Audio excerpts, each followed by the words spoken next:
uma situação. Vamos lá. Pois bem, então, outro assunto que nós temos que focar bastante agora, falar bastante, né? Que ficou aí para a gente conversar agora, é essa questão, mais uma vez, de Vygotsky, beleza? E vamos então aos slides para que a gente volte aí a esse ponto, beleza? Vamos lá.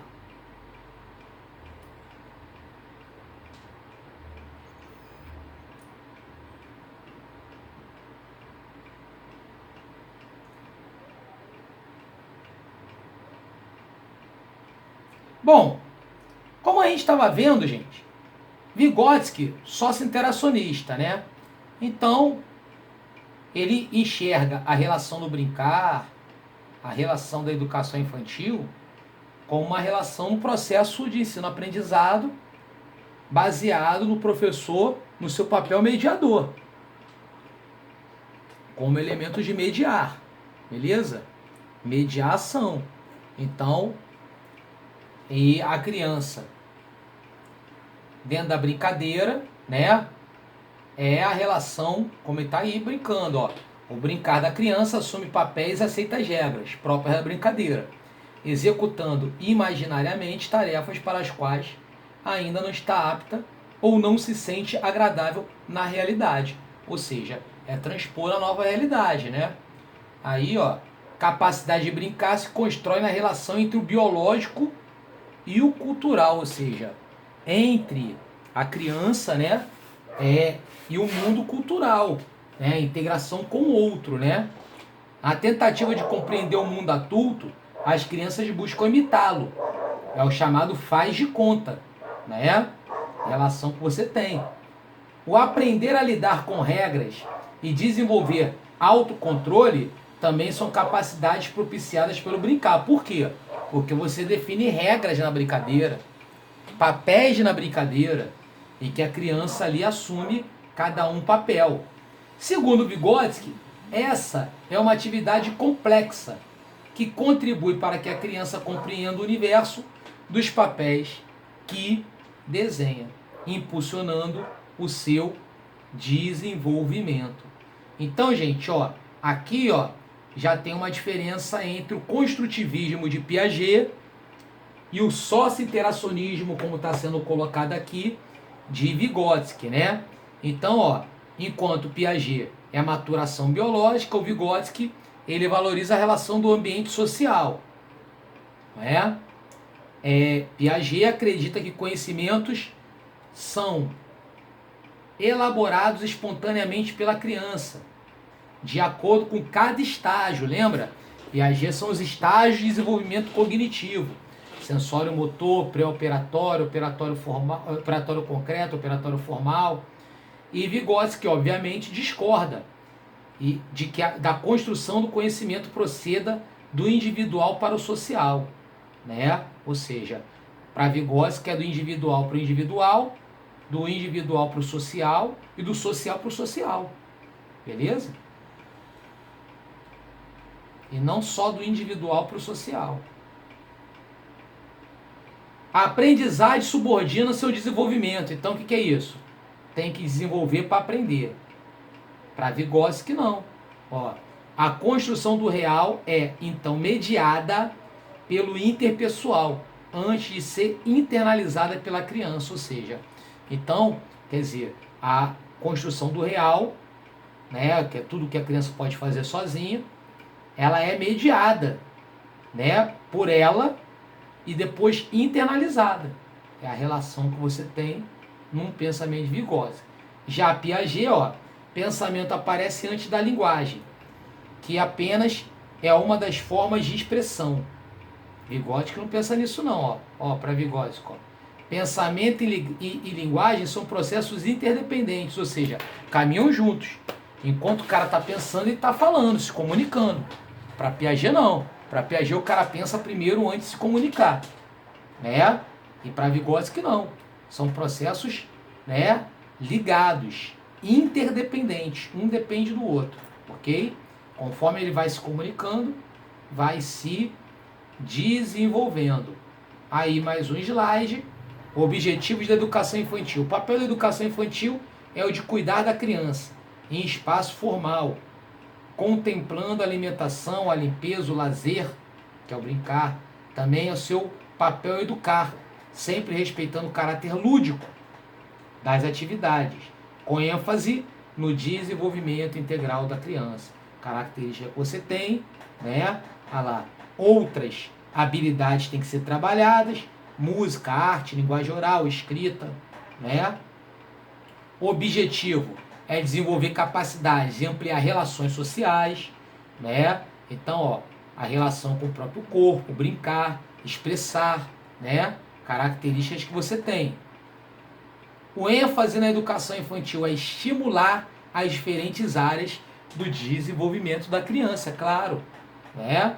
Aguçar a curiosidade. É imprescindível que a criança, obviamente, se sinta feliz no ambiente, ou seja, no seu espaço. Então, ó, aqui vem um esquema da relação da educação infantil, conhecimento com as múltiplas competências, professor com seu papel mediador, reflexivo, atencioso, o sujeito que é a criança, corpo, mente, razão e emoção, e o espaço, né? Que é a escola, casa, pracinha, parquinho, e a relação da ludicidade, que é o brincar, né? Como uma relação central. Então, ó, educar, cuidar, brincar. É o quê? Propiciar situações e cuidados, brincadeiras, aprendizagens, né? De forma orientada, integrada, etc, etc. Mais uma vez falando a mesma coisa que a gente está falando. Aqui já fala de outro assunto que a gente vai falar já já, né? Que é o PENAC e alfabetização e letramento. Deixa eu olhar primeiro para vocês.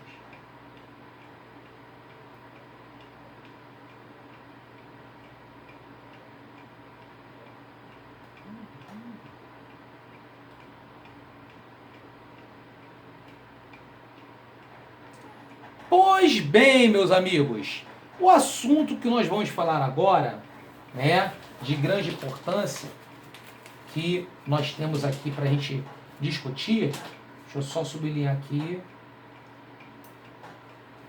e que sempre cai em prova, não é? Em relação lá que você tem também.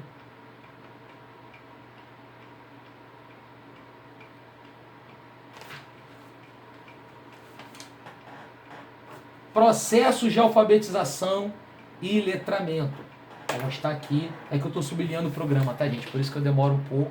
É responsabilidade que o professor tem de dar todo o conteúdo, não é? Então, a gente procura ser sempre meticuloso, né, em termos disso. Então, procuro sempre ali, né, dar o conhecimento aí, o conteúdo aí, sistematizado aí a todos, né? Cara, da melhor forma, é uma responsabilidade. Então, vamos falar agora sobre o processo de alfabetização e letramento, né? Aquisição da leitura escrita e essa relação para educação. Beleza? Tranquilo? Característica que a gente vai falar agora. Bom, gente, o que é alfabetização? Agora vamos falar da tia Emília, né? Tia Magda, né? Emília Soares, Magda Ferreiro, né? Magda Soares, Emília Ferreiro, desculpa, troquei o sobrenome. Magda Soares, Emília Ferreiro, vamos falar delas agora, beleza? Então vamos lá. O que vem a ser alfabetização e letramento? Muito simples. A alfabetização é quando há um entendimento dos códigos de linguagem. Ou seja, quando você reconhece a palavra, você reconhece a escrita, a leitura, significa dizer que a pessoa é alfabetizada. No entanto, quando você entende o papel social da leitura escrita, o papel social da leitura e da escrita, significa dizer que você está letrado. O letramento é justamente o que? Seria Quando você entende e usa o quê? A escrita e a leitura. Entende seu papel social. Os vários gêneros textuais, por exemplo, né? A relação da carta, do bilhete. E usa, basicamente, todas essas relações, essas conjunturas que estão sendo colocadas, ok? Então, a diferença de um para o outro é exatamente essa. E vamos para os slides para a gente conseguir ver agora os slides que falam sobre isso, ok? Beleza? Tranquilo? Delicinha, vamos lá, ok.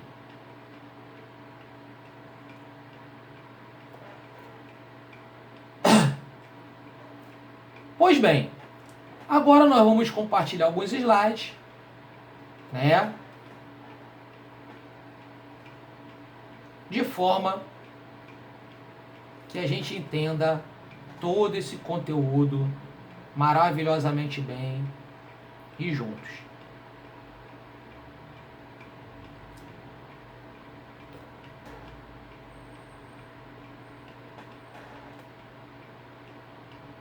Todos estão vendo os slides? Sim? Espera aí que vai aparecer agora.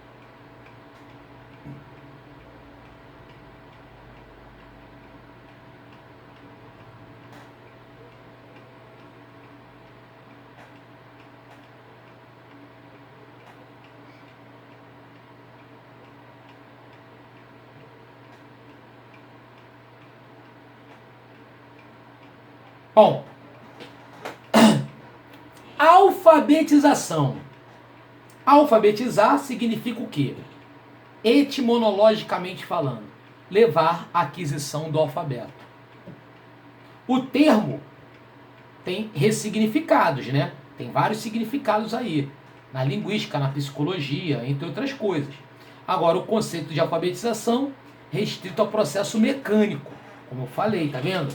Te ensinei certinho, hoje tu tira onda porque eu te ensinei certinho. Olha lá, processo mecânico de codificação e decodificação da relação fonema, grafema. O que é a relação fonema? Fonema, fala, som, grafema, escrita, tá? Grafo, escrito, gráfico, beleza? E é problematizado diante do fracasso escolar produzido por esse sistema, claro. Por quê? Porque ao longo da história alfabetizou e não letrou. Ou seja, o cara é alfabetizado, ele entende os códigos, ele entende mecanicamente, não é?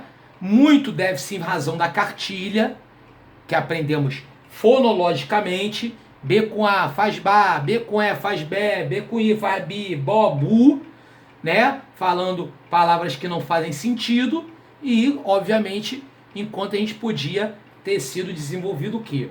O papel social da escrita, que é o letramento. E tá aí a diferença nesse gráfico agora, ó. Alfabetização, escrita como código. Letramento, escrita como sistema notacional, ou seja, notas, sentidos. Primeiro, conhecer fonemas e grafemas e depois ler. Vamos falar Bá, Bé, bota o desenhozinho. Bá, com desenhozinho para o cara saber uma palavra que começa com BA. Depois, ó, agora, o letramento, ó, conhecer as propriedades do sistema. Primeiro, alfabetizar, depois letrar. E letramento, alfabetizar e letrar ao mesmo tempo. Então, o letramento, ele busca o quê? Ele busca exatamente uma eficiência no ensinar, no sentido de ter o quê? Integrado à alfabetização, o aluno entende o quê? A importância daquilo ali. Beleza? Então, o sujeito, ele é valorizado na relação do alfabetizar. Beleza? Nesse slide, nós temos aqui o quê? A alfabetização, a ação de tornar o sujeito capaz de ler e escrever, ou ainda capaz de decifrar um código escrito. Ok? E letramento, representa etimologicamente de estado, condição ou qualidade de ser literati, que é definido como educado. A partir da década de 90, o termo significa apropriação, olha só que lindo, anota isso, ó, apropriação e uso da linguagem escrita e funcionalidade social. Te ensinei certinho, cogito tirar onda, porque eu te ensinei certinho, beleza? Características que você tem em relação a esses pontos. Aí embaixo já começa já alguns exercícios, né? Que depois a gente fala sobre eles, faz alguns, né? Mas são aí os finaizinhos aí com os exercíciozinhos que eu coloquei pra galera. Claro, depois eu até passo o gabarito para vocês. Beleza? Tranquilo? Maneiro? Bom, muito bom. Bacana. Maneiro. Show de bola. Isso aí. Deixa eu olhar aqui vocês um pouco.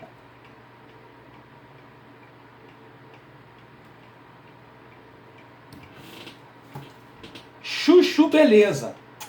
Legal.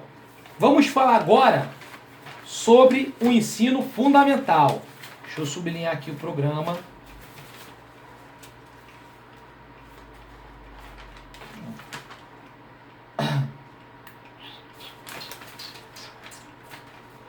Isso.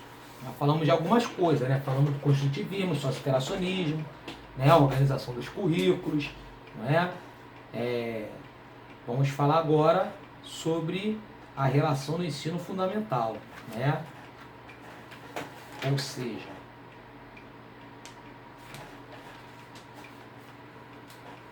legislação ensino fundamental, LDB, Lei 93, 94, 96, etc, etc, modalidade do ensino fundamental. Beleza? Organização do trabalho pedagógico na escola, fundamentos, né? Planejamento, a gente falou na aula passada, né? Planejamento participativo, organização do trabalho, etc. Muito bem. Meus amigos, o ensino fundamental é uma etapa importante da educação básica. E é uma etapa que exige o quê? 9 anos. São 9 anos de duração. Aos 6 anos, o ser humaninho, ele ingressa no ensino fundamental. Tá? A matrícula, mais uma vez, lembrando que ela é obrigatória aos 4 anos, mas como não há retenção, ele vai progredir de forma que aos 6 anos, ele cheirosinho, quer dizer, alguns não tão cheirosinhos assim, vão chegar no ensino fundamental. Beleza? Tá? E o ensino fundamental é obrigatório com duração de 9 anos. Gratuitos na escola pública. Beleza? Iniciando aos 6 anos de idade. Que visa o quê? O desenvolvimento da capacidade de aprender, tendo o pleno domínio da leitura, escrita e cálculo. Então, o pleno domínio da leitura, escrita e cálculo. Característica fundamental que exprime a relação do ensino fundamental. Beleza? A compreensão do ambiente natural e social, do sistema político, artes, sociedade, características também que remetem à relação do ensino fundamental. Beleza? Desenvolvimento de capacidade de aprendizagem, tendo em vistas a aquisição de habilidades, formação de atitudes e valores. Como assim, professor Anderson? Atitudes e valores. Eu viro para lá porque eu olho um pouco para outra câmera, tá, gente? Eu viro para cá porque eu olho um pouco para outra câmera também, tá bom? Por isso que eu, de vez em quando, estou virando para lá, né? Enfim, você vai ver na gravação eu olhando para o lado, é porque eu estou falando com vocês, tá bom? Enfim. Então, característica que você tem. Além de, obviamente, fortalecimento de vínculos familiares, né? Que é de grande importância em relação a tudo isso. São as características, os princípios do ensino fundamental. E claro, evidentemente, vamos para alguns slides agora, ok? Beleza? Tranquilo? Vamos lá. Bom, esses slides, nós vamos vê-los daqui, que ficou faltando no slide número 1.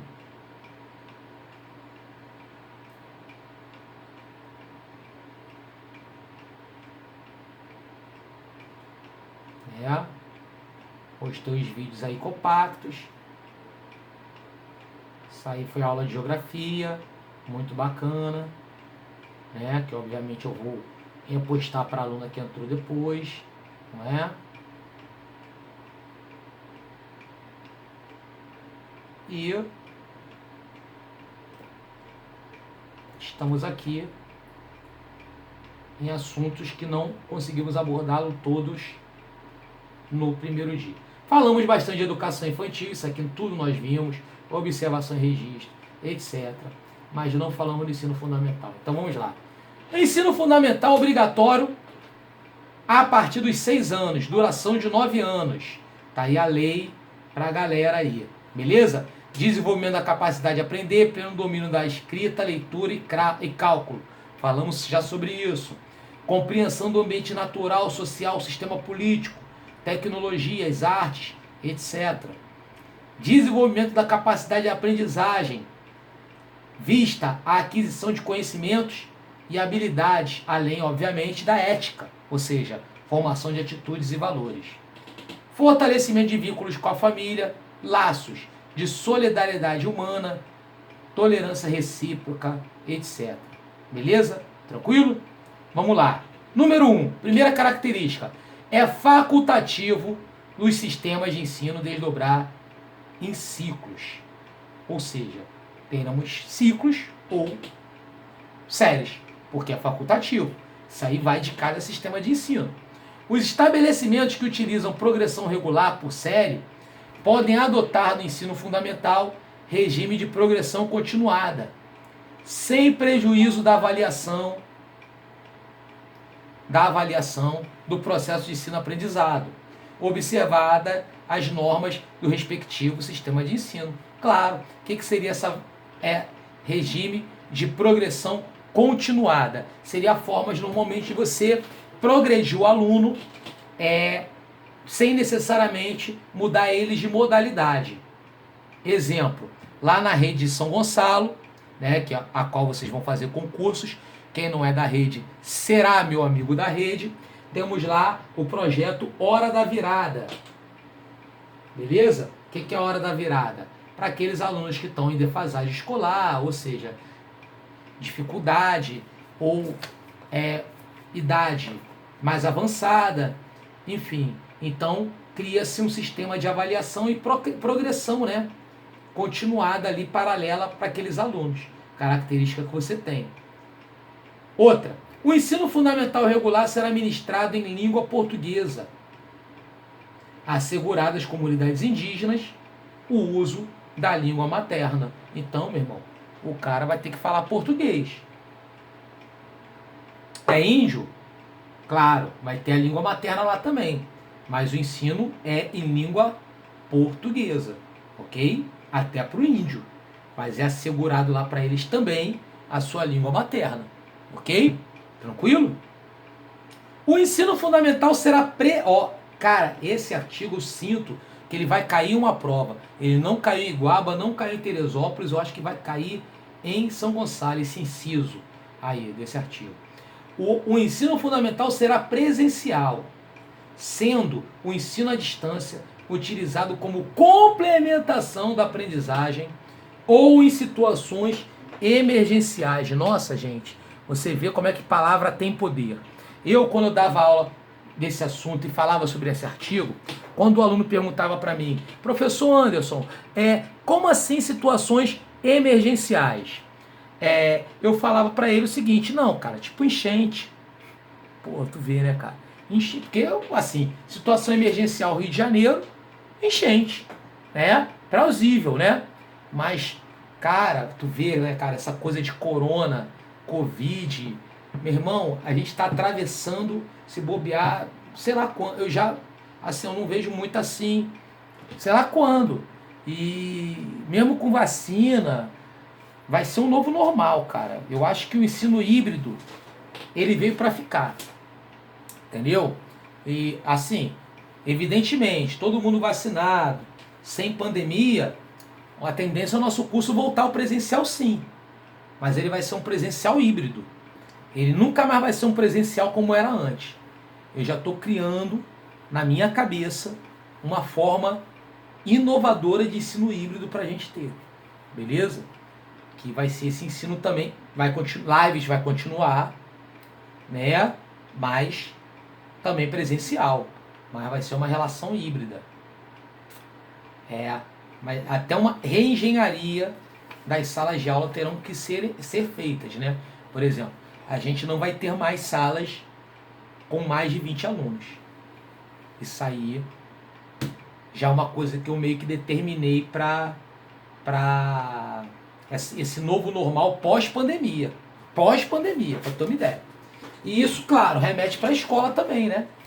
Mas, por enquanto, para a prova, é isso. O ensino fundamental, ele é presencial, ok? Que eu digo ensino fundamental. Aliás, não existe ensino fundamental 1 e 2, tá, gente? Tô falando primeira característica, isso que eu quero dizer. O ensino fundamental, não existe 1 e 2, tá? A gente que criou essa separação, tá? Mas não existe. É ensino fundamental. Ele será o quê? Presencial. Só em situações emergenciais ou para complementar, aí sim você tem o ensino à distância, tá? O currículo do ensino fundamental incluirá obrigatoriamente o conteúdo que trate de direitos da criança e do adolescente. Então, gente, a gente teve algumas aulas, teremos outras aulas também que versarão sobre o Estatuto da Criança e do Adolescente, a Lei 8069 de 1990, que são infaltáveis. Por quê? Porque é um direito da criança, né, entender seu direito, claro, né? E obviamente é um direito da criança e do adolescente ter esse conteúdo ministrado, ok? Beleza? Estudo sobre símbolos nacionais será incluído como tema transversal nos currículos de ensino fundamental. Gente, eu sou um cara saudosista. Não precisa nem calcular, né? Eu sou professor já há 28 anos de colégio e curso preparatório. Então, você não precisa nem calcular, mas já calculando, eu sou um professor antes da LDB. Portanto, eu dei aula de uma disciplina que muitos aqui nem conheceram, chamada Educação Moral e Cívica. Disciplina essa que ensinávamos exatamente o que? Os símbolos nacionais, entre outras coisas, né? Então repara, o que a lei diz para o ensino fundamental? Ela diz o seguinte, que você não vai ter uma disciplina, não vai ter mais a disciplina moral e cívica, mas o conteúdo dela, vamos dizer assim, vamos pensar dessa forma, ele meio que foi diluído para as outras disciplinas. Por quê? Porque ele será trabalhado em cima de temas transversais, ou seja, a geografia vai trabalhar a relação dos símbolos nacionais, né? A artes vai trabalhar para identificação de símbolos nacionais, né? Enfim. A língua portuguesa, né? Pode trabalhar o hino, que é um símbolo nacional, não é verdade? Enfim. Interpretação da frase ordem e progresso. Tem várias interpretações, né? Tem aquelas interpretações, inclusive, críticas, né? Sobre ordem e progresso. Enfim. Mais características que você tem. Legal? Pois bem, o ensino religioso é de matrícula facultativa, OBS. É necessário o oferecimento do ensino religioso? É. O sistema de ensino tem que oferecer. Agora você vai matricular seu filho, se quiser. Por quê? Porque o ensino religioso ele é facultativo, porque o Brasil é um país laico. Laico, gente. Não tem como você obrigar o ensino religioso e falar de educação inclusiva ao mesmo tempo, gente. É uma coisa incoerente. Beleza? Como é que eu vou falar, exigir que o cara tenha o meu credo, tenha a minha crença, estude o meu credo, se eu não sei nem se ele crê naquilo, se ele tem alguma... O cara pode ser ateu, gente. Brasil permite isso. É um país laico. Entendeu? Enfim. E é aquela máxima, né, gente? A crença que eu tenho hoje, né? Eu já tive outras denominações religiosas. Enfim. E é aquilo. A mesma coisa acontece com as pessoas também. Não é? Confessional. Aí, colégios confessionais, tem lá aquela relação ali, mas isso aí já quase não cai em prova. O que é um colégio confessional? É todo um colégio que tem ideologia própria. No caso, principalmente ali, colégios religiosos, né? Colégio Metodista, Santo Inácio, São Bento, essas coisas. Beleza? Tranquilo? Bom, outro assunto importante. A jornada escolar do ensino fundamental incluirá pelo menos 4 horas de trabalho efetivo em sala de aula. Então, vamos lá. 4 horas corresponde ao turno parcial. Beleza? E 7 horas seria o quê? O turno integral. Então, qual é o mínimo, Anderson? 4 horas. E o turno integral, 7 horas. São ressalvados os casos de ensino noturno na forma da lei. Claro, né, gente? Então, você tem várias situações lá que vedam o ensino noturno que não está na LDB, e sim no ECA, né? Quer dizer, principalmente para maiores, né, de 15 anos, em relação do ensino noturno. Bom, o ensino fundamental será ministrado progressivamente em tempo integral. Claro, então a tendência é o quê? Progressivamente ele se tornar em tempo integral, que, mais uma vez falando, são 7 horas, tá? Beleza? Aí aqui fala sobre avaliação, né? Já falamos bastante sobre avaliação. Aí modalidade da avaliação, falamos na outra aula. BNCC, campo de experiência, falamos na outra aula.